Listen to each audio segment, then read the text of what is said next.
Hi everybody, it's Shawna Hamic here again. This week I'm actually coming to you from lovely Southern California. I actually grew up around here, but I find myself back in Southern California with the National Tour of Les Miserables. And I wanted to come to you and talk to you because this past week I had an interesting thing happen to me that actually hasn't happened until this point. Last week I hit a plateau. Wah wah. Yes, a plateau. I seemed to be like hanging around the same weight for the last week. And like it would go up and down and like fluctuate, but just very slightly. And it was a little frustrating. Because, you think you're doing the right things and you eat the way you're supposed to eat and you walk as if you're supposed to walk, or you do your resistance bands if you're doing those, and nothing seems to be changing. And you just get frustrated. And I had the same thought. I got very frustrated. And then I realized that, hey, these are just things that happen. They happen on any big change where there comes a moment where your body just needs to take a break. It just needs to level out for just a minute and have a breath. And I think that's what my body was doing last week. It took a breath as a body instead of just my lungs. It just needed to take a minute. And it did.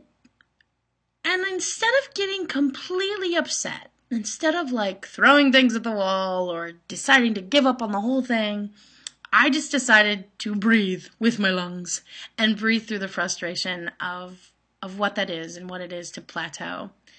And I had a thought, actually, because I was in the middle of it, that maybe the way to look at this entire thing is to continue to look at it as if it's fun. Ooh, difficult, right? I know. How can this be fun?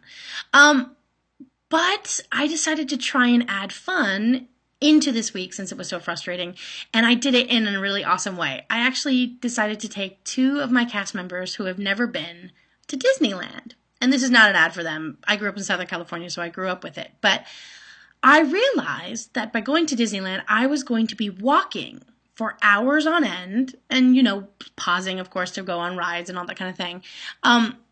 But it was a fun location to be in while I was doing these hours and hours of walking. Yes, it presents challenges as far as food is concerned because food is limited while you're in the parks. But that really wasn't the point. The point was to add fun and a fun approach to doing something that I needed to do anyway, which was walk. And so I wanted to share that idea with you. Perhaps you have a location like Disneyland near you. Perhaps you have a really fun park. Or you have a roadway or something, like a nice little stream that you can walk along. If you can find a location that puts you at ease or makes you happy, like Disneyland does for me, then maybe you can go about adding exercise in a way that is fun. Weird concept, probably a really simple concept, and maybe you've already had this idea, but it came to me so clearly last week. Fun. Think of it as this life change, this health change, as a way of adding more fun into your life. Because as you become healthier and as I become healthier, I'm finding I'm able to do more and more things I never thought I was going to ever be able to do. And that, in and of itself, is fun. So maybe as you hit a plateau, like I did last week, try and change it up a little bit. Try and find something that makes you happy just to do. Not necessarily eating, that's not the point. But an activity. Maybe you haven't jump roped in a while. Maybe there's a roller skating rink near you, because do they still exist? I think they might. I think there may be one around here, and I'm going to have to look it up. And if I do, I'll post a picture, I promise, if I can find it. But maybe there's something like that you haven't done since you were a kid, that you loved as a kid. Bike riding, or jump rope, or roller skating, even if you brush off the old pair of inline skates from the 80s. I don't know what you're doing, or what you did when you were a kid that made you happy, but find that again. We need to have a sense of play in our lives. And if we do, it makes us happier. And when we're happier, we can go about this life change a heck of a lot easier. So that's my thing for this week.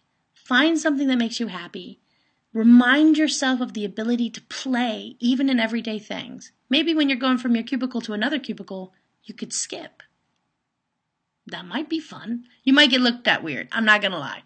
But at least you could laugh about it. And that would make you happy too. Wherever you are right now, whatever you're doing, I really hope you're well. and I hope you have fun doing it. Talk to you next week. Bye-bye.